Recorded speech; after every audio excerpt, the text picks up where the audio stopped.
I had ankle surgery. I fell and broke my ankle in '96, and I got prescribed pain pills. And when I went back to the doctor after my surgery, he was going to give me another prescription, and I turned the prescription down. But then I went home and I didn't have anything to take, and I started feeling really bad. Then, of course, it started hurting, so I called him, and he called me in something. Well, that went on for about a year, him just calling in medication. I never even saw him again. I was actually taking it like I was supposed to, and then it got to a point to where I needed more and more and more. So I was, they say, dependent. He just cut me off.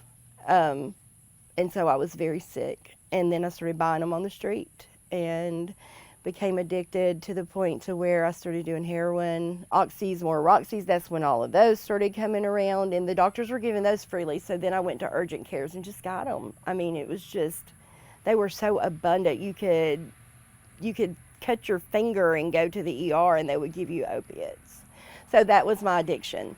I became homeless with a baby, living out of the car, all because of a broken ankle. And I didn't choose that. People don't choose it. We do not wake up and say, I want to live on the street with my child, and this is how I want to be miserable when I wake up every morning. I want to be sick. We don't choose that. And then if we could just quit it by just quitting, everybody would quit. It's not that simple.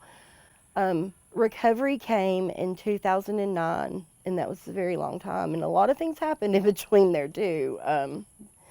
I went to prison. So many things happened bad. 2009, DHR came in and took my child. And that was my bottom. My recovery started then.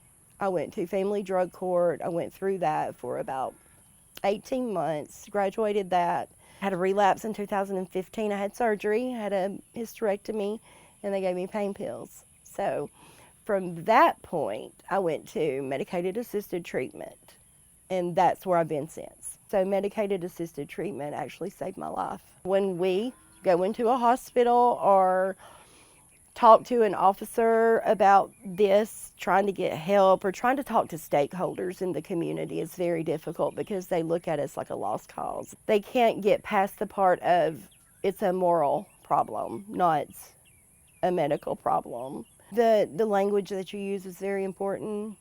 You don't need to call people addicts. They have a disorder, substance use disorder.